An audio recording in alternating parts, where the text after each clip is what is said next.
Hello again and welcome to Geeky Guys.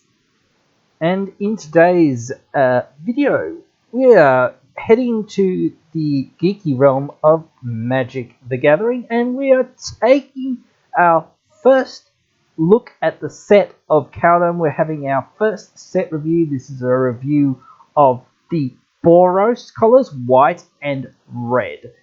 Before we get started into the video properly today, I would just like to give a shout out to our Patreon. I know sometimes I often try to shout this out at the end. Some people, I think, sort of skip the video at the end. Some people might try to skip this video at the start. But if you would be so kind to go onto our Patreon, donate. You can be at any tier you want. There are awesome rewards on our Patreon that you can get. It really helps the channel out. It really supports me creating this kind of content for you guys to watch. So if you would be so kind as to just go on there, if you can. Obviously, I understand if you can't, but also you can just like, share, and subscribe to the video. And, you know, we have our Discord as well. So if you would like to get onto our Discord, have some amazing chats on our Discord. Memes, all sorts of things there. You can check out. You can find the links all in the description. But as I said, we'll get right into the video for today. Alright, so first off, we are taking a dive into the white part of the color pie. And first we're having a look at the mythic modal dual-faced legendary god, Halvar, god of battle. He's a 4 mana, 2 generic and 2 white, 4/4 god. Creatures you control that are enchanted or equipped have double strike. At the beginning of each combat, you may attach target or equipment attached to a creature you control to target creature you control is his front side. And his back side is Sword of the Realms, a 2 mana, 1 generic and a white equipment. Equipped creature gets +2, +0, and has vigilance. Whenever equipped creature dies, return it to its owner's hand, and it has equipped for 1 and a white. So both sides of this are pretty good. I'm seeing that there might be some maybe commander decks that he could go in, but I just don't think that he'll actually go in that many commander decks as the face card, in my opinion. I think he'll probably go in the 99 a fair bit. He's quite powerful, giving your equipped stuff double strike in that regard, just as a vanilla test sort of thing. His sword, certainly, if you don't need another creature on the board and you're just dying for equipment, that other side is pretty good, just giving it +2, +0 and vigilance.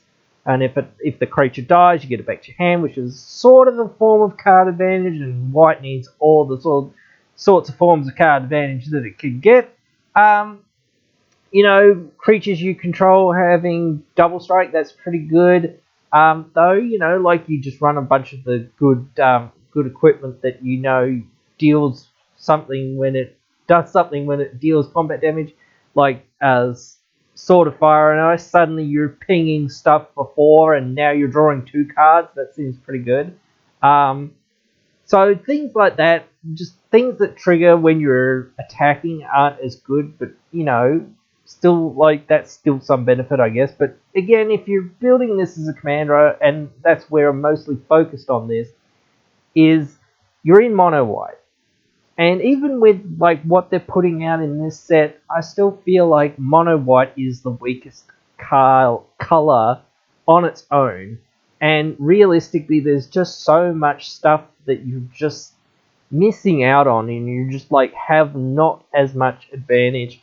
At the beginning of each combat, you can equip an aura and an enchantment that, or equipment rather, that you control that's already attached to another creature. So if you just happen to have your random like things that happen to come in with living weapon, and whatnot, then that's kind of a free equipment. If you get some of the equipment that happens to also make a 1/1 Duder or whatever they do, there's a couple of those equipment that basically do that, where they bring in a thing on top of it that's already equipped to it, that's just a 1/1 or what have you, or a 0/1 or what have you. So they're not amazing, but they are budget and they can work in some decks. And if you get a mass of them, they're all right. Just re-equipping stuff to something that's more irrelevant is good. It can work with himself too, so he can attach all these equipment to himself. So he just magnetizes all the stuff to himself, which is pretty good. But unless you're going on this janky Voltron beatdown plan, I don't really see where you're really going with this.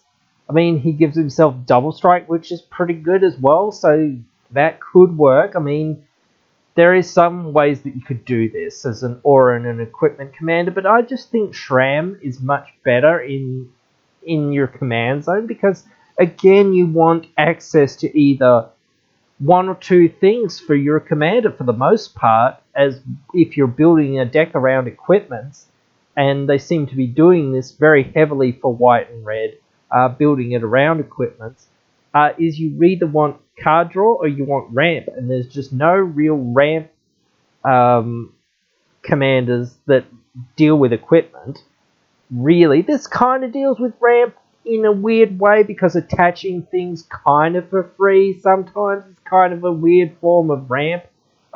We saw this sort of text on is it Ana1 or not Ana1? Whatever the white uncommon legendary is from the commander set. I can't recall its name off the top of my head. But it sort of said this basic same thing, but you've already got to have your stuff equipped to something, rather than what he says, where he can just like switch up everything onto one dude and it just does it for free, basically, without it having to be equipped. But interesting design in a way. I don't know. I think, again, as I said, it'll probably go into the 99 of a lot of these white-based equipment / aura decks. And I'm glad that it does care about aura and equipment, because some people want to build their deck with a lot of auras, some people want to build their deck with a lot of equipment, some people want to build their deck with a bit of both. So it just gives you that bit of flexibility, helps you out with what you're doing. And it's pretty good, helping you out. Like, I would run this in that Boros deck somewhere if you can find the room for it. Yeah, certainly very strong. But, there certainly are other things that you need in that deck, and I don't think that this is the be-all and end-all. I'm glad it exists, and I'm glad there's more cards like this, because it just gives you more options and it gives you more stuff to do. But I just don't know whether there's enough in his lore or what have you for him to become his own deck. And again, as I say, you're in mono white if you pick him as your commander. If you go into one of the Boros commanders, I think you're a bit better off, because you have more options. And that's where I think, you really need to be. I think, you really can't choose red or white, even red.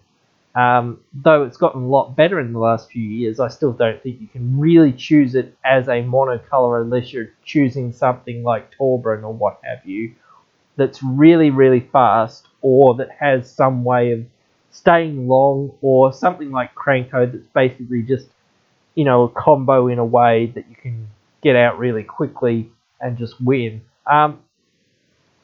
Next up, Resplendent Marshal, a 3-mana, 3/3 flyer, so it's got decent stats for its CMC. But I kind of have a problem with this card, for it being a mythic. I understand that, maybe in limited or in standard or what have you, this might be a bit better, but in my opinion, this one's a little weak in my opinion. But then again, there are some upsides too. So it says, when it enters the battlefield, or dies, you may exile another target creature card from your graveyard. And if you do, you put a 1/1 counter on each creature you control other than this angel that shares a creature type with that creature that was exiled. So obviously the biggest thing to do with this is a lot of shapeshifters. So then you can just put counters on anything and everything, and it doesn't matter what you exiled. The problem is, I guess, getting those things into your graveyard and whatnot. But then again, things die pretty easily here and there and whatnot. But again, you can't put the counters on this resplendent marshal, this resplendent angel. So it doesn't grow her. So I don't know. And just exiling cards from your graveyard, I think that's kind of bad. You don't really want to do that. You want to be saving your cards so that you can replay them later. So I don't think you really want to exile them. You want to get them back from your graveyard, if anything. So I'm just not very high on this card. Getting a 1/1 counter, as we might see later, yeah, it's permanent, but maybe there's just better, really. So we're just going to move on to another mythic with Kaldheim Unleashed. 4 mana, 2 generic and 2 white, sorcery. Create a 4/4 angel warrior creature token with flying and vigilance. If this spell was foretold, create X of those tokens instead. And it has foretell for XX and white. And you obviously pay the 2 to foretell cards. The foretell mechanic, if you didn't know, and I don't think I actually explained it before, but the foretell mechanic, if you haven't seen it, basically you exile a card from your hand for 2 mana at any point in the game, and you put it in the quote-unquote foretell pile. Much like adventures and whatnot, you basically put them in that zone for a temporary amount of time, then you can cast them from that zone. So I like this card if you can foretell it. I don't know whether it goes in the foretell deck. I just think it's a fairly good card generically overall if you can cast it for foretell, especially late in the game or whatnot. It's pretty good. It's pretty strong. You can get a whole bunch of angels out of this. You just wait till people have sort of wrapped the board a couple of times and people's healths are pretty low, and then you just like at somebody's, you can't do it at somebody's end step, but unless you have something that says you can cast things at flash, but you sort of can do this when people are very low and people are low on resources and whatnot, and it seems like the game's close to being over. You can just like run out a whole bunch of angels off of this and just like close out the game and even perhaps win the game with this thing. So I think this is actually pretty good. It doesn't offer you card advantage in a way, but in a way it does, because this card theoretically is in your hand. You can still cast it, but you don't have to quote unquote discard it, and that's what I like about the foretell mechanic is if you're in a tough spot, you can just be like, well, I'll pay 2 mana and I'll put it outside of my hand so I don't have to discard it at the end of my turn, but I can still cast it at some point later. So I really like that mechanic in these white and red side of the color pie. I don't think I like it that much in the other parts of the color pie, but there are certain cards that are very good in those instances. But again, I just like them a lot more in this part of the color pie, because these are the parts of the color pie that need the most help, in my opinion, and in a lot of people's opinion. So next up is Doom Scar. So this is a 5 mana sorcery, 3 and 2 white, destroy all creatures, but it has the foretell mechanic again, and its foretell cost is 1 and 2 white. Now this is a really good board wipe. This is the cheapest board wipe that there will be in white if you can foretell it. Again, I understand that you have to pay that 2 mana up front or what have you, but you're just going to, if you have a full hand and you have a full board, just get rid of this, put it in your foretell pile. You haven't really lost a card, and then you're just going to keep attacking and doing what you're doing, or you can just wait until somebody else is maybe going to wrath, or somebody's getting out of hand, attack with your team the next couple of turns later, because they perhaps have just bigger, badder, better things than yours, and you don't really care if your things are going away. If you do a few damage to them, then you're happy, because at the end you're just going to cast this after you've attacked anyway, and all your creatures are going to die anyway. So you know that your creatures are going to be gone, so it just doesn't matter. So you're just trying to get through as much damage or whatnot as possible with whatever you're doing and whatnot. If you're on a sack plan, this is probably pretty good too. And there's a couple of other cards that are in the commander deck as well that will actually help you out with using this card, but we'll have to talk about those a little bit later. But anyway, I still think this is a very good wrath. But Toxic Deluge is 3 mana, and that is the most played black removal board wipe because it is a 3 mana, and it's so powerful being at 3 mana. Some of the 4 cost board wipes are very strong, being Wrath of God and Damnation and whatnot. But still, some of the 5 mana board wipes are still played in some places because they have some more upside and whatnot. I think this has a lot of upside, being able to be cast for 3 essentially on a later turn. I think that's very useful and giving you theoretically an extra card in your hand to a degree. Again, still very good. Next, Glorious Protector. 2 and 2 white, flash flying 3/4, and you can foretell this for 2 and a white.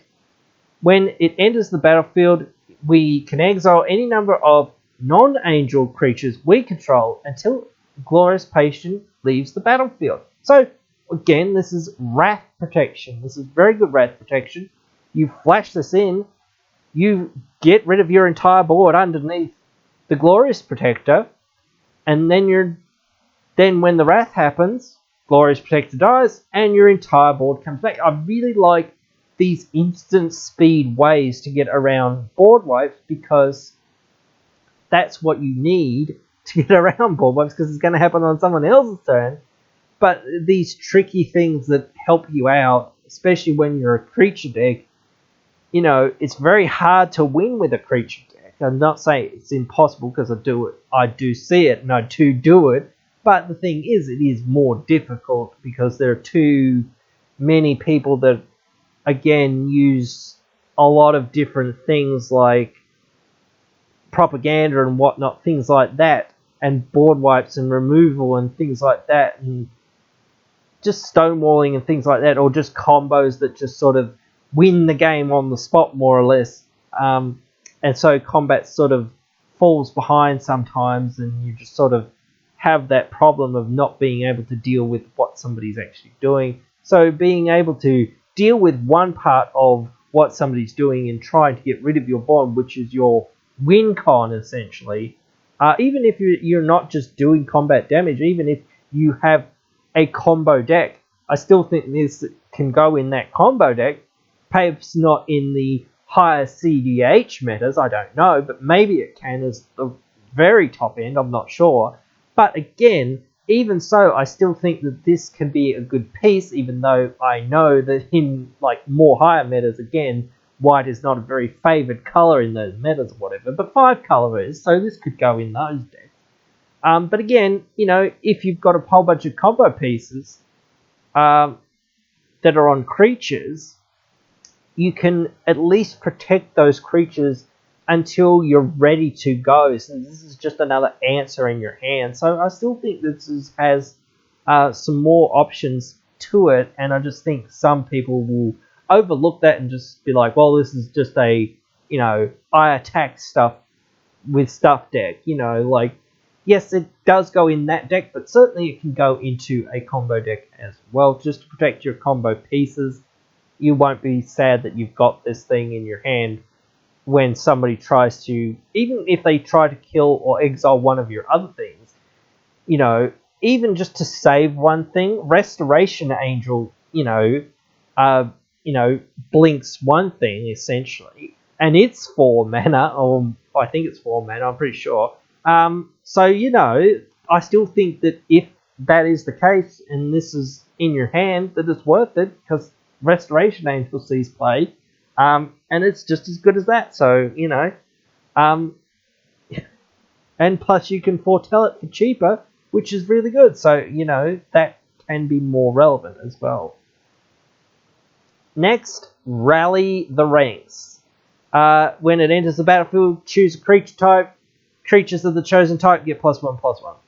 Generic Anthem, a little bit cheaper since it's just for tribal, but goes in tribal decks. If you're in a white tribal deck, you might want this.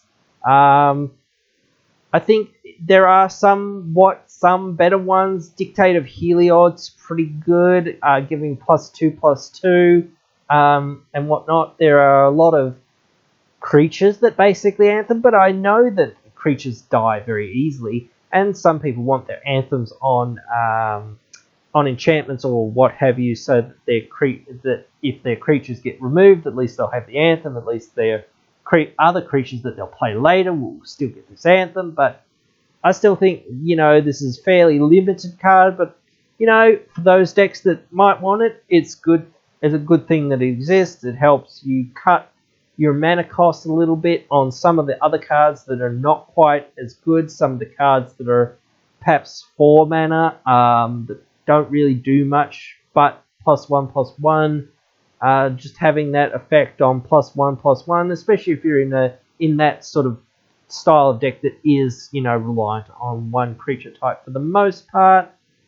I think you just pick this over anything that's much higher, that just sort of gives you +1/+1 and not very much other advantage. +1/+1 vigilance is still probably as good or better in some regards as well. But there's other effects like that just basically +1/+1 at 4 mana or even more. So I was just running this over them. Next is another modal card, another modal god, Redain, God of the Worthy, 2 and a white, 2/3 god, flying and vigilance. Snow lands our opponents control into the battlefield tapped. Non-creature spells our opponents control that they cast with CMC greater than 4 cost 2 more to cast. So I don't know where this kind of fits. I don't know whether you're just going to run this in a tax deck or you're going to run this as a tax commander, but that seems like kind of the place for it. I don't know how many people are running Snowlands, but maybe there's a couple people running Snowlands. There's a few people that might want to build Snow Dot deck, because Snow Dot deck can sort of have a few more pieces now, since there's a lot of snow stuff coming out in Kaldheim, and we will be talking about all that sort of stuff. But there's some applications here. On the other side, Volkmar's Protector Shield is 3 and white, legendary artifact. If a source an opponent controls would deal damage to you or a permanent you control, prevent 1 of that damage. Whenever you or another permanent you control becomes the target of a spell or ability an opponent controls, counter that spell unless its controller pays 1. So it has that Mana Tithe ability tacked on to the bottom part there, but that's constant. So that's pretty good. It has that, is it Martyrin? Not Martyrin Sands. What's it called? I can't think of the card's name. It has that ability where, you basically take 1 less damage than what you would normally take. I can't remember the specific card's name. But it is a strong effect, and again, I think this is much more of a taxing sort of style effect. You're running this for a tax deck for the most part. You're just trying to tax your opponents who are playing quote-unquote unfair things for the most part, or just slow your opponents down so that you can get in with your basically aggro, creatures strategy, and I think that that's just fine. I wouldn't want to play against this with some kind of spell slinger deck, and either side wouldn't be very good, just because I'd actually get my spell countered for the most part, having to pay the 1 with the whole heuristic study style effect to a degree. Are you going to pay the 1? Did you pay the 1? Did you pay the 1? Type thing. Did you remember to pay the 1? Did you remember to pay the 1? I can see that coming up quite a bit. Or did you pay the 2? Did you pay the 2? Did you pay the 2? Type thing. I can see that going on quite a lot as well. So, but just on non-creature spells, on its front side at least, that's pretty good. But it is on the back side, it's only targeting your permanents with a spell or ability, or yeah. So it is, even though it's abilities, so I guess that's planeswalker abilities as well. So you could technically counter planeswalker abilities by making, if they don't pay the 1. So that's kind of cool to a degree as well. But just slowing the decks down that sort of do the degenerate things for the most part. Like, not a lot of combos, like I was saying before. There are some combos that are on creatures, but most of them are more on artifacts or enchantments, or between spells and whatnot. So they're mostly non-creatures. Planeswalkers, again, when you start having super friends that just basically combo off and they win on the turn that they basically untap for the first time in the game, yeah, that's not a lot of fun. And I know some people say Planeswalkers are the worst decks to play against because they're so bad, but as far as like actually doing what they're doing, but once they're going to win, they're just going to win. Just being able to tax them, slow them down, not let them win on a turn when they would have won normally, just means you actually get that chance to actually like gain back the game and actually have a decent game where you can see who can win out from underneath all the planeswalkers that were just going to combo off or whatnot and things like this, or the storm style decks or whatnot. And I've seen a very powerful mono red commander that we'll be talking about later that this sort of helps you fight against. So I'm not sure whether this goes into the blue-white Taxus deck or the Orzhov Taxus deck or the 3-color or 4-color or 5-color or whatever Taxus decks that some people were building and whatnot. I don't know, but I don't know whether it's its own commander, but it seems like it's powerful enough to find a space in our format somewhere. Next up, Righteous Valkyrie, 3 mana, 2/4 flyer. Whenever another angel or cleric enters the battlefield under our control, we gain life equal to that creature's toughness. As long as we have 7 or more life above our starting life total, creatures we control get +2/+2. Now this is where I'm going to go back to the angel that I was talking about earlier, Resplendent Marshal. And I was sort of saying that I wasn't that impressed with it, like I was over it a little bit. But this, I think, is just a lot better in a lot of ways. It actively gains life for the creatures that we're playing, so we can easily get our life total higher and higher, and it works with a lot of the white life gain payoffs that we have access to, like Soul Warden and whatnot, and Martyr of Sands and things like this. So it sort of lends itself to that strategy, and it's not hard for us to get our life above 7 at any given time. So, above 7 of our beginning life total, especially in those sorts of life gain decks. You just want your life gain payoffs to be there. You don't really need to be at 1,000,000 life, like I was sort of saying before. It just doesn't do you that much. At a certain point, it's not doing you anything. You also sort of need to be paying life to be regaining life, so that you're not just at 1,000,000 life, because it just really doesn't do you anything having all that life and having nothing to do with it. But just having our angels become, or having our creatures rather become bigger, having this become a 4/6 for 3 in the air is really good. And then having all of our other stuff get +2/+2, that is ridiculous. So, just this mini overrun effect for basically nothing, for just gaining life, which is what white apparently is only allowed to do anymore. But, just having a way to utilize that, having more ways to do something with that life that you're gaining, you really need to be focused on something. And again, white is very much about soldiers and warriors and angels and, creatures and combat and whatnot, and, equipment to a degree as well. But, it's all about those sorts of things to a degree for the most part. So just having this buff and being able to cheaply and easily get there, I think that the +2/+2 is much easier than a +1/+1 counter from the other angel earlier, because it's more active for most of the time, I think, and it's much easier to activate this sort of effect, in my opinion, than to activate exiling creatures from your graveyard and whatnot. So I just think this is much easier to turn on. Anyway, next up, Rune Forge Captain.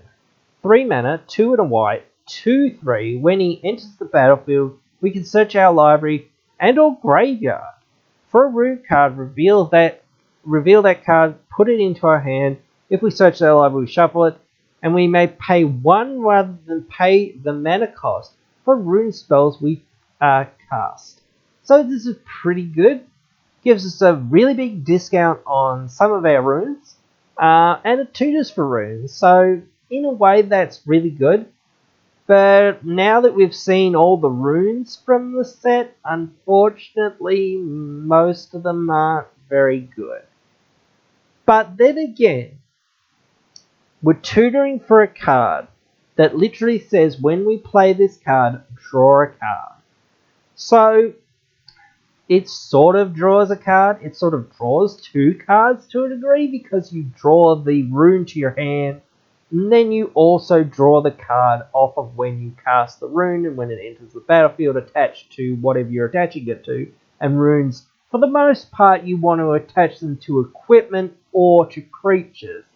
I think you want to attach them to equipment the most, because creatures, once again, are going to die more easier than equipments and whatnot.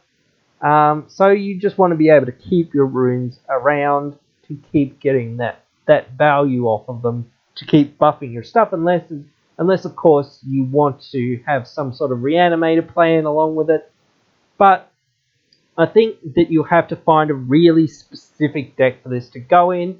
I think, there's just not enough runes, and not enough good runes for this to be that good. But I still think that this is a card to watch, and if you're in mono white or if you're in Boros, maybe you'll run this just to tutor a rune, and then draw another card off when you cast that rune. It's good if you can flicker this guy. It's good if you can re-enter him and whatnot, so that you can get another rune tutor, whatnot, find another rune, cast another rune.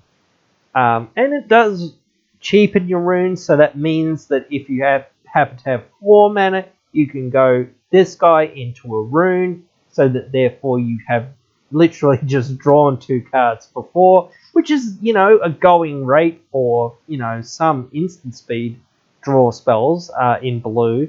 But certainly, I think white has to take whatever it can get again. Next is Search for Glory, a snow sorcery. 3 mana, 2 white, 2 and a white. Search our library for a snow permanent card, a legendary card, or a saga card. Reveal it, put it into our hand, shuffle our library, then you gain 1 life for each snow mana spent to cast this spell. Quite a good snow tutor spell. I think the life gain, once again, just gravy. Don't worry about that unless you're like doing janky things or whatever with some life gain shenanigans or whatnot, or you need to have 7 or more life, then your starting life total, for some unknown reason that we weren't absolutely talking about earlier, but just tutoring a card to your hand, it has some relevant types on here, and we can still get a land with this. So if we have nothing better, if we have no land for that next turn, on our 4th turn, we can just tutor a land to our hand and then play it. So there's still that. There's still other options that we can use to play this card. So there's still, options with this card to be able to play, and you just gain some incidental life, which is good. You want some incidental life gain. Right, next up, Sigrid, God Favor. 3 mana, 1 generic, 2 white, 2/2. It has flash, first strike, and protection from god creatures. When it enters the battlefield, exile up to 1 target attacking or blocking creature until this creature leaves the battlefield. So it's very much a flash Oblivion Ring for the most part that happens to have a 2/2 body that happens to have protection from gods. I think the protection from gods is more of a part of standard because there are a few gods there, but if somebody just happens to have their god deck in Commander, you just can have some protection from their gods and whatnot, so that might be alright. If this is actually your Commander, I don't think you're ever going to have that I gotcha moment, because they're going to see it coming because it's right there in your command zone. They can see that your commander has flash and you can cast it at any time, especially if you have 3 mana open. There's not much surprise there, so I think this is more of a 99 card. I still think it's a pretty good 99 card. I think there are some better cards than it in some circumstances, but sometimes you want to be all in on creatures, or you want to be all on one type of creature, and this is a human and a warrior, so maybe if those types matter to you, that you want to be having as many humans or as many warriors in your deck as possible, then perhaps this goes up in value in your deck. But again, if you value the body somehow, then I still think that it's probably worth having, even if later on the thing that you exiled isn't as relevant anymore. Perhaps you can find ways to flicker him so that you can sort of rebuy that exiling effect so that you can now exile the thing that's actually the biggest threat on the field. And, there are ways to do that, certainly. So I still think that you can find space for this card somewhere. Next up, Valkyrie Harbinger. 6 mana, 4 double white, 4/5, flying and lifelink. At the beginning of each instant, if we gain 4 or more life this turn, we create a 4/4 angel creature with flying and vigilance. So we get a Sarah Angel. And this angel has 4 power. So when this angel hits, if it hits, but when it hits, we will gain that 4 life pretty easily. And this is an angel as well, so when it enters the battlefield off of our other angel that we were talking about earlier, we will gain, is it for its toughness or for its power? I don't recall, actually, so we're just going to have to reread it, sorry. It enters the battlefield, you control, gain life equal to that creature's toughness, so we actually gain 5 life off of this, which is quite good as well. So, we gain that 4 life automatically, or 5 life, of course, but still, whatever. We gain that requisite 4 life that we need for this creature. And it is at the beginning of the step, so it will trigger, because it's been on the battlefield, so we gain that life. So we'll get that 4/4 straight away if we have that other angel that, gains this life when the creature enters. And if we happen to be also, by that angel entering, still at a fairly high life total, that life will probably put us up to the 7 and will automatically give us +2/+2 to all of our creatures. So now that's pretty scary and pretty good. Still no real card advantage here. Still no absolute sense of ramp here. But I do think that these are good cards and they deserve some love and some time and some thought about. So, there's certainly space for these. Alright, we're finally getting towards the end of white here, but a couple more. The next one, Shepherd of the Cosmos.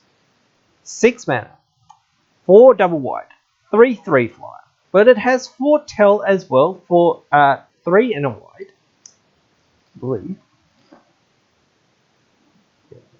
When Shepherd of the Cosmos enters the battlefield, return target permanent card with CMC 2 or less from our graveyard to the battlefield. So it's a mini Sun Titan. Just want to give this a little bit of a shout out. I think it's a little underrated. I don't know how good it quite is, but there are some things that you can do with it. And again, it sort of goes along with the Angel plan that we've been talking about here.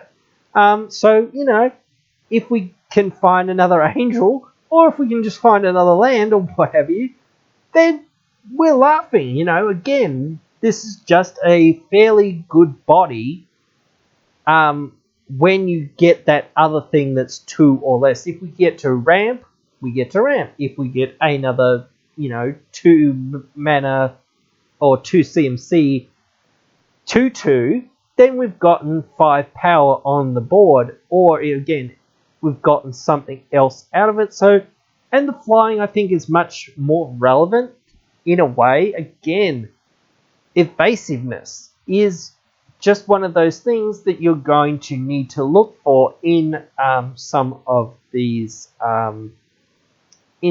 decks. You're not just going to win with 1/1 soldiers on the ground. That's not really going to get there that much.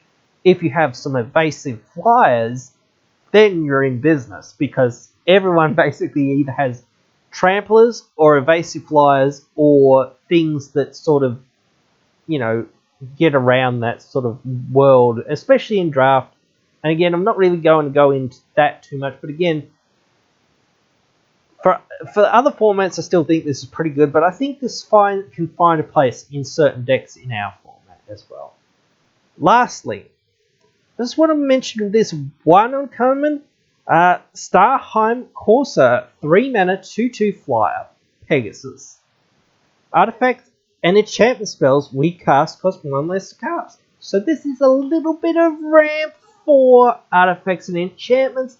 And there are a lot of enchantment style decks in and around white, particularly the Bant style decks and whatnot. But white and other colors certainly rely on enchantments and artifacts for their ramp and whatnot, especially artifacts for the most part. But it just gives you that little bit of a discount on some things, and even makes some things free. Hey, free Soul Ring is pretty good, bruh. Hey, let me just tell you that. But just this little thing. We've seen a few cards that are like this, but just another card that's just in our color pie is pretty good. And that brings us to the end of what's in the actual set proper for Kaldheim. But we're going to have a quick look at a couple of the cards that are from the Commander decks now. And first off is Cosmonic Interversion. 4 mana, 3 and a white instant. If a permanent we control would be put into a graveyard from the battlefield this turn, exile it instead, return it to the battlefield under its owner's control at the beginning of the next instant. And it also has Foretell. This is one of the cards from the Foretell deck, of course. But these, again, are not legal in Standard, so I wanted to sort of separate them just a little bit after talking about all the rest of the cards. They're only legal in Commander, so that's why we're talking about them here as well. But this is very good. This is just very good. And I was talking about a couple of the cards here and there, especially that Wrath, and especially a couple of the other cards, especially that Angel that we were talking about a little bit earlier, that has Flash and that comes in and can save your board. This is just a spell version that sort of saves your board as well. So I think that this is another thing that's very good. Just run all the things that you can that will protect your board, so that you can keep your board, keep your advantage, recover from board wipes, maintain an advantage, win the game eventually. Just find space for this. Again, foretell, very strong. More cards theoretically in your hand that you can play at some point during the future turns. And you just don't have to discard them, so it's very good. Hero Bird's Guard. 3 mana 1/1. I don't think this is that exciting, but it kind of goes in the Foretell deck and a few other decks maybe. Whenever you exile one or more cards from your hand, and or permanents from the battlefield, put that many +1/+1 counters on the hero. As long as it has 5 or more counters on it, it is an angel in addition to its other type. As long as it has 10 or more, it is indestructible and a god in addition to its other type. So getting it up there to more power is somewhat difficult, but not impossible, especially if you can sort of semi-storm off. But I don't know, I just don't see much actual space for this. I think if it had some evasiveness, then I think I'd be a little bit more high on it, but I just don't see it doing that much. If it made 1/1 tokens, then I'd be even more high on it, because then at least you could find some ways to sack them and whatnot. I just don't think that this actually does what you really want to do. Going big doesn't do that much. Making this an indestructible 4/4 flying or whatever, or 10/10 flyer, god, whatever.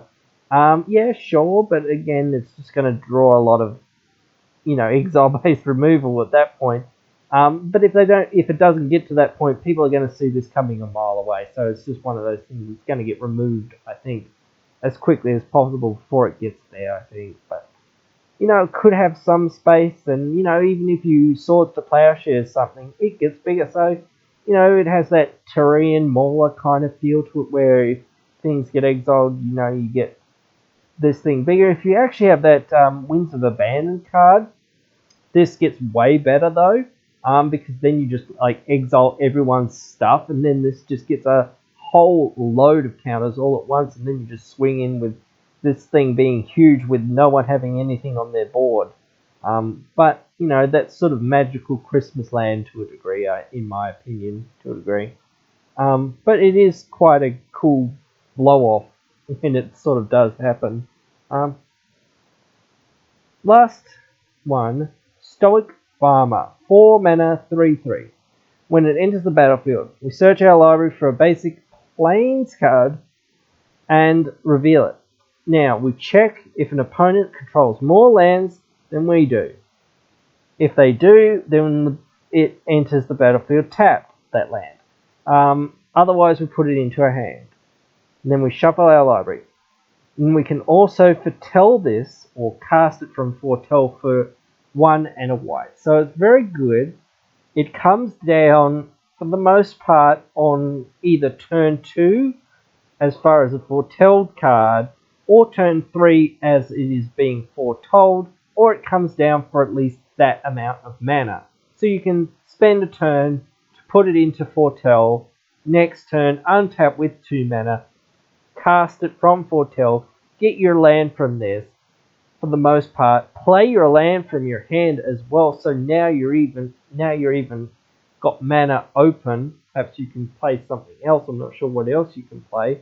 But, having extra lands into play, very good. I think that you want to find space for this in all of your mono white decks from now into the future, because a 3/3 for 2 is pretty good, especially since it gets your land, and that's the main thing that you're playing it for. Finally, on to red. And we're getting a bit long in the tooth here, but I'll try to get through these as quickly as possible. Gold Spawn Dragon, 5 mana, 3 and double red for a 4/4 flying haste. Whenever it attacks or becomes the target of a spell, create a treasure token, and then treasures we control have tap, sacrifice those treasures, and add 2 mana of any one color. So this is very strong. It's very, very strong. There's all sorts of things that you can do with treasures producing double mana essentially, or even an additional in most cases, as some would say, double one is two in this regard.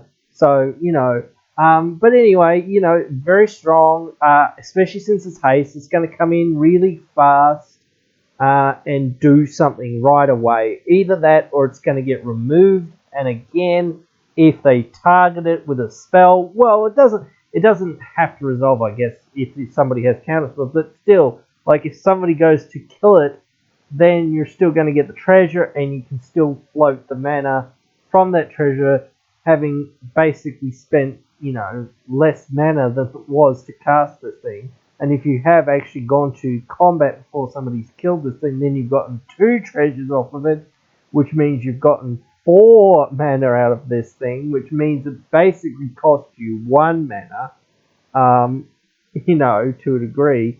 So this is very strong. There's other sorts of really good things that you can do with this, especially with one of the with the dwarf commander that we'll be talking about later. But it's just good dragon that ramps you and have like other upsides. So I think you just find space for this somewhere if you can. In any red deck that you can use it, it's just going to be very good to have that extra mana floating around if you can get it. Like extra mana is extra mana. You won't say no to it, and if you can keep producing it with this thing every turn, then you're pretty happy. If somebody goes to remove it and you've got a fair amount of mana out of it, if you've got its mana plus a little bit more mana out of it, it's paid for itself, and what more can you say? You've got to be happy with that. And it doing some damage, pretty good. Next, quakebringer, quakebringer, sorry. 5 mana, 5/4, 3 double red. Your opponents can't gain life. At the beginning of your upkeep, Quakebringer deals 2 damage to each opponent. This ability triggers only if Quakebringer is on the battlefield or in your graveyard, and we control a giant. He has foretell for 2 and double red. So I'm immediately trying to think of ways that you can break this by having this in the graveyard. I'm seeing some people saying there's ways that you can break this in standard and whatnot by basically dredging 4 other copies of it into your graveyard, or looting it into your graveyard and whatnot, and then basically having 1 giant, getting to your upkeep, then doming people for 2, 4, 6, 8 damage every turn, and it's just like that's a really fast clock. And then you've also got a bunch of just like really low to the ground, hasty aggro creatures. I don't know whether this is like that going to be in Commander, but it's just going to be if you have a giant ticking over 2 damage to each opponent. That's pretty good. So I guess you're running this for giant tribal. This is just a giant tribal payoff. If it's on the battlefield, it's doing damage. If it's in the graveyard, it's doing damage. People need to exile this thing. So if it attacks, it's probably doing damage. So, it's just a big guy that's helping you out, burn people, kill people, hopefully make you win the game. So I think you can find space for some giant tribal, because you want good giants, and there's not too many good giants, but this set brings some good giants. Next, another god, Tolroth, God of Fury, 4 mana, 5/4 Trampler, 2 generic and 2 red. Whenever a creature or planeswalker an opponent controls is dealt excess non-combat damage, Tolgraf deals damage equal to the excess damage to any target other than the permanent was dealt excess damage. On the backside, Tolgoth's hammer, 1 and a red. Equipment. Equipped creature has, equipped for 1 and a red, and an equipped creature has 1 and a red, unattached to the hammer, and it lightning bolts something, and then you return the hammer to its owner's hand, and the equipped creature has +3/+0 as long as it's legendary. So there's all kinds of gross things that you can do with Tolgoth. There's some things you can kind of do with his hammer, but I think for the most part, the most powerful side is the creature or the god side. It's even just on the vanilla test, it's a 5/4 for 4. So that's pretty powerful with trample. So just dealing a whole bunch of non-combat damage to your opponents, you're just going to, if you blasphemous act, you're just going to be able to shoot players for a whole bunch of damage that didn't affect their creatures, basically. Or just some other stuff that just sort of deals damage, just Comet Storm and things like this, and other things that sort of chain lightning and whatnot, and other things like that and whatnot, that, you know, and especially with the triple damage cards and the double damage cards and all these other cards, you're just going to make a lot of damage with this guy. So I can see that this can be its own deck, certainly, or it can just go into a Torbran deck, or it can just go into any red heavy, you know, deck that's dealing excess, well, wants to deal lots of excess non-combat damage. The equipment side, just lightning bolting things, I'm not 100% sure on that, but maybe there's space for it. Lightning bolting things is good, especially, you know, you can respond to people trying to destroy the creature or the equipment or whatever. You can just lightning bolt people, basically, so that's kind of good, as long as you've got the mana and can tap your creature and whatnot. So there's space for that. Next, Arnie, Broken Bro, 2 and a red, 3/3 haste, and it has Boast.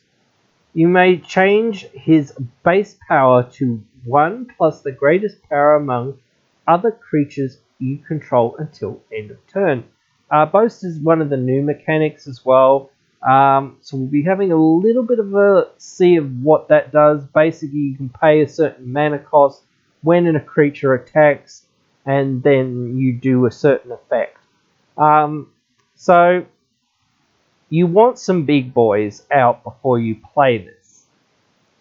You want to be able to make this thing have more power than what he does. You want him to be hasty and hitting hard as your hardest other thing that you have on the field.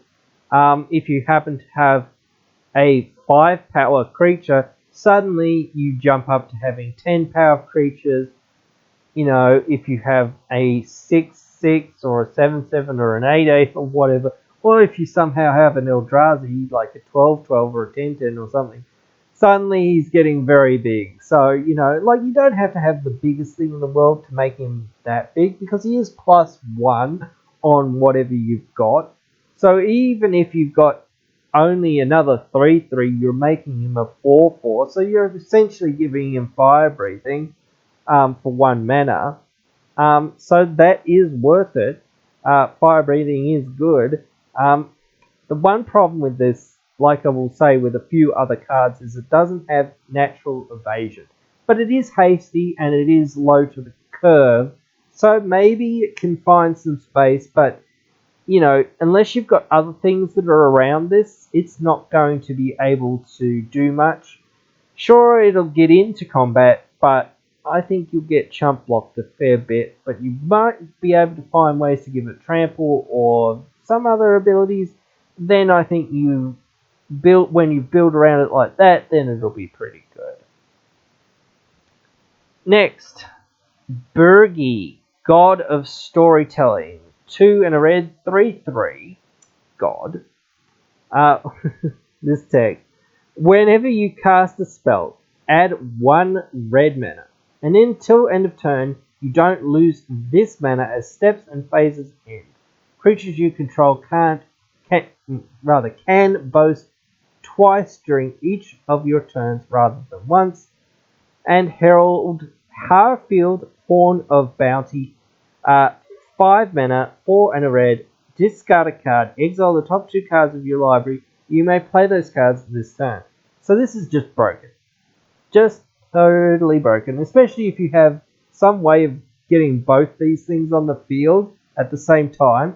You can just discard cards and play the top 2 cards of your library, and then you get red mana as an extra benefit from casting one of those things from Bergie, and you can just sort of storm off very easily with this thing. So I don't know whether you play Mono Red Storm. I don't know if there's that much in Mono Red Storm, but there certainly is a little bit.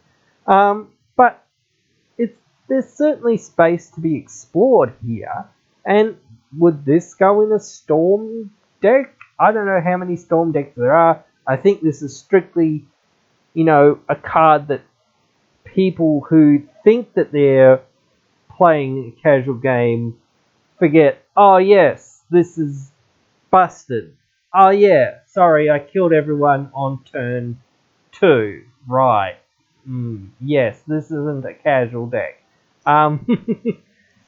But I do find that that's a funny thing that some people do. But anyway, both these sides are pretty good, especially when you just have not a lot of good cards in your hand. Just being able to pitch them to the horn at any time, get the top 2 cards, be able to play them during your turn. You probably have a lot of either lands in your hand and unspent mana and whatnot and things like this. So, just being able to pitch bad cards or whatever, just cards that sort of don't do very much for you at the time. And even just like if you happen to be able to find cards like Expedite and whatnot, things like that basically cantrip. A lot of these 1 mana spells that cantrip. You get another card into your hand. You can discard that card to the horn to then cast another, cantrip to get another card in your hand. Discard another card. Get more cards. Get more cards. Get more cards, and then keep storming off. So very, very disgusting when both of these are out. So if you can find a way to actually do that, you basically just say I win at some point, because you're going to have access to the way to draw most of your deck, play a million spells in a turn pretty easily, and just somehow combo off and win, I think. But that's the way that these sorts of decks go. You have to have a,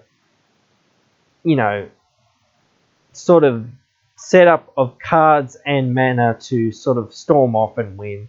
And the front half gives you the mana and the second half gives you the cards. So if you can have both, you're pretty much just going to win, because, you can get cards very freely and you can get mana very freely. So, yeah, very good card. Again, I think this is probably the face of its own deck for the most part. I don't know if you can find a deck that this sort of really goes in, but there's probably 1 or 2 decks that certainly it'd go in. And the degenerate decks that want it, they know that they want it and where they want it and what they're going to do with it. So, yeah, we'll just move on and find other things that we might be able to play that are a little bit better for our speed of the format. Next, Calamity Berserker, 4 mana, 2 and a red, 2 mana and 2 red, 4/3. If a giant source you control would deal damage to a permanent or player, deals double that damage to that permanent or player instead. This is a giant tribal card. Not much to say about it. It goes with the other giant card. It goes with any other giant cards. Yep, you're playing giants. This is a good giant. It goes in the giant deck. That's, about it. It's a giant. You do gianty things.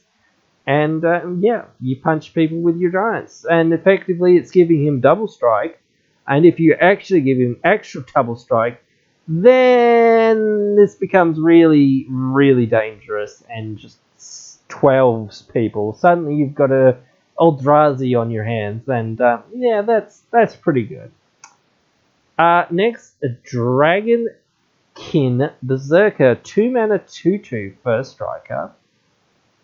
Boast abilities you activate cost 1 less to cast or 1 less to activate for each dragon you control, and he has boast for 5.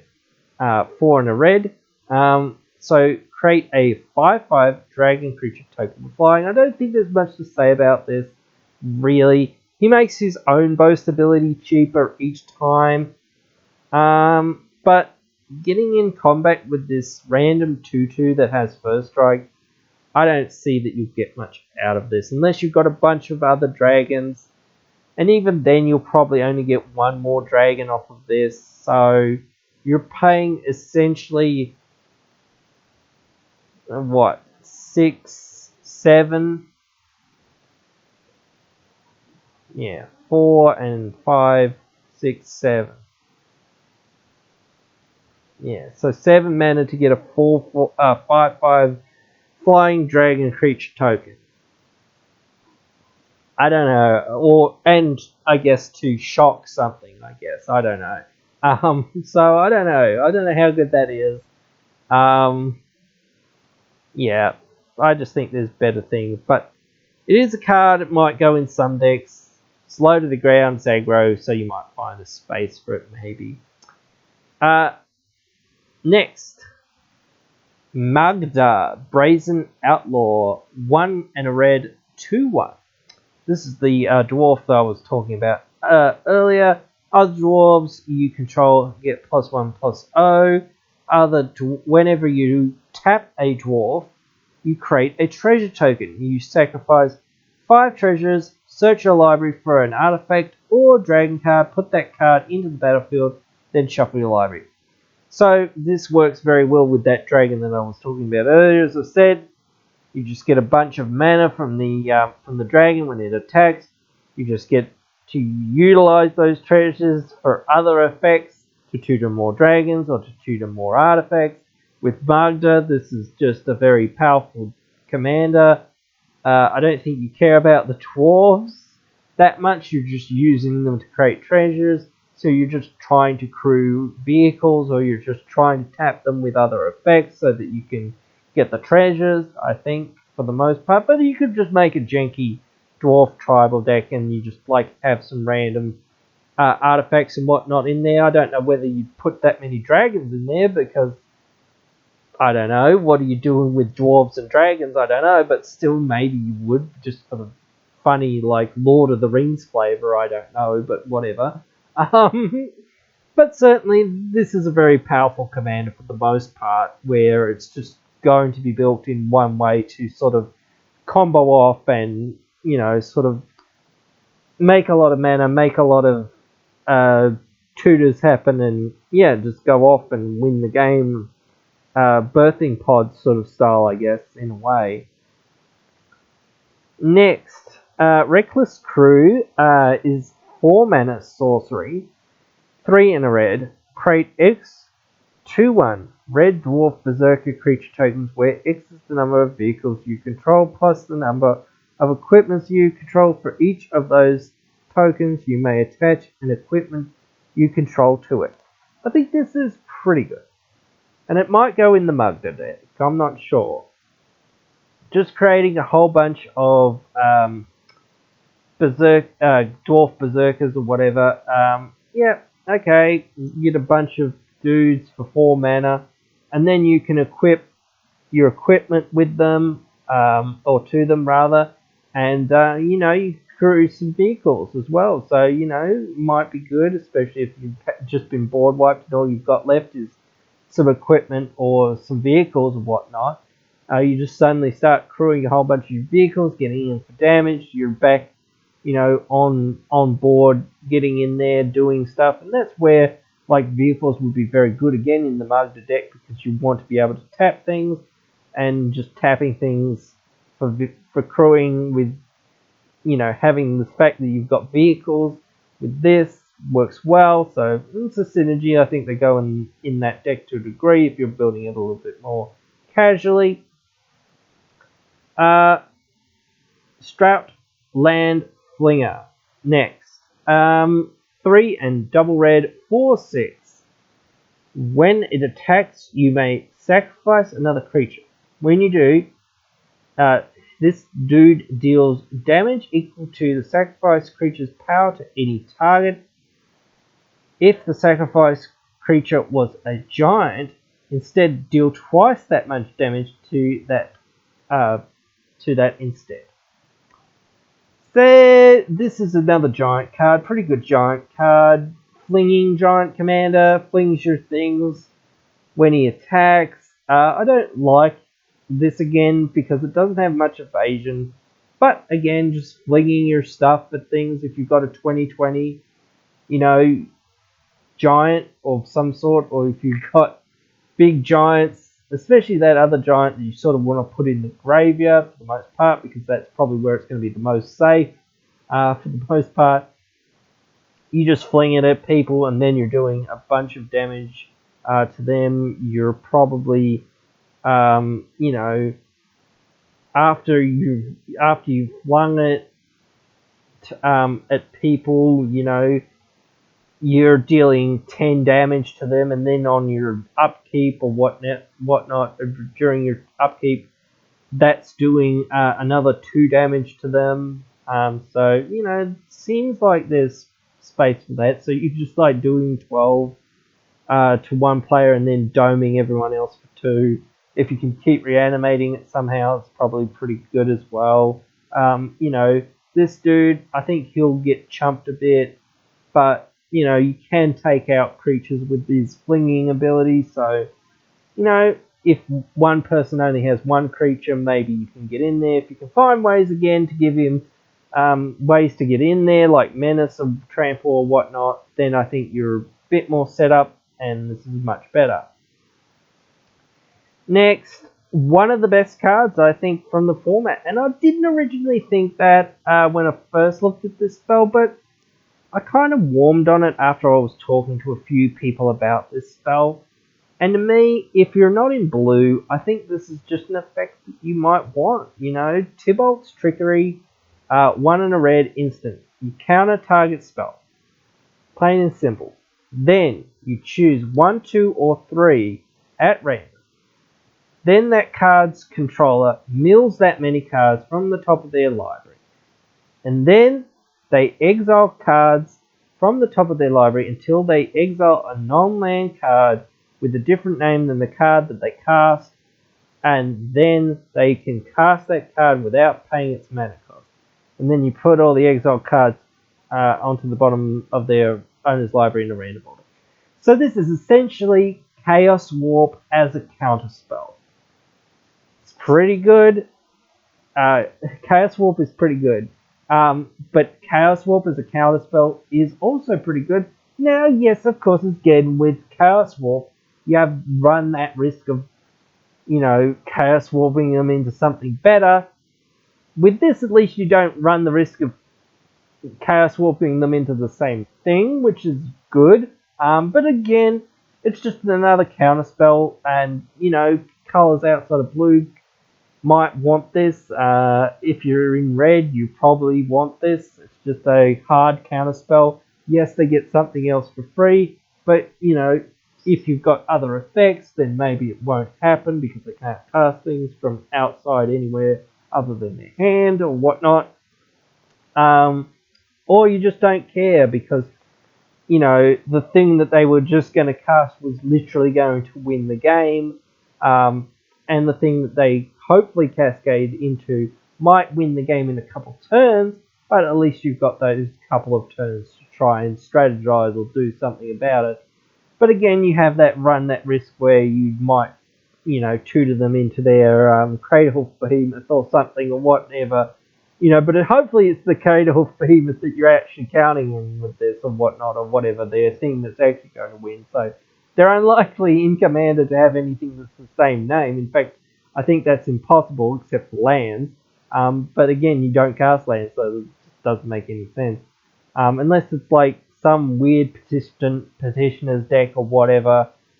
And if it's one of those decks, if it's a Relentless Rats deck or it's a, clerics deck or whatever it is, the clerics that you have a million of, or 7 dwarves or something silly, I don't know. You wouldn't want to counter any of those because, but then again, you might want to counter one of those, but then again, you might not because you're just going to tutor them into one of their demons or one of their bigger things that they actually want. You know, it's not dying, so it is going to the graveyard more permanently, so they can't get it back to their hand. So, you know, that could be relevant in those sorts of decks to a degree, but again, you're giving them something for free, which you probably don't want, but I don't know whether that might be better in some ways to stop the infinite damage sort of loops that they can get into with those, with some of those things and whatnot, so, you know, you just want to stop them from winning or stop them from, you know, making you stop to win, you know, like, if they're going to stop you winning, you want to stop them from, you know, stop the way that they're removing the things that you're trying to win with. So, you know, pretty good. Lastly, I'm just going to quickly mention Tundra Flamehole, Flamerole, whatever, Flumerole, whatever. 1 and double red. Snow sorcery deals 4 damage to target creature or planeswalker, and then you add colors to your mana pool for each snow spent to cast the spell until end of turn. You don't lose the mana. Let's step to phase then. Maybe if you're in a very snow heavy deck, this could be good, but I don't know. You really have to build around snow, but it's there, it exists. But I do think, again, sorcery really limits it, and again, creature or planeswalker also really limits it, plus it's only 4 damage. But getting that extra mana is the thing that you're caring about here. For the most part, you might be just using this as a weird ritual, so that's where I would try to use it for the most part. So how do I think white and red did here? I actually think white and red did okay for the most part overall, but again, just the most glaring parts of card draw for white and somewhat ramp as well.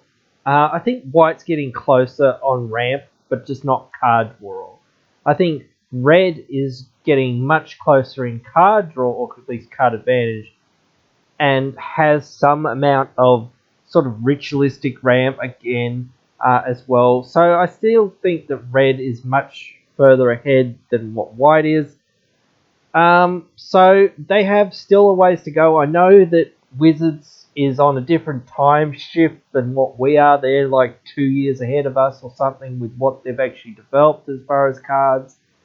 So hopefully we'll be seeing more and more stuff coming out soon. But that is our part 1 done. I'll be putting up part 2 as soon as I am done with it. So keep your eyes tuned in for that. Hope you've liked this video and hope to see you again in another video.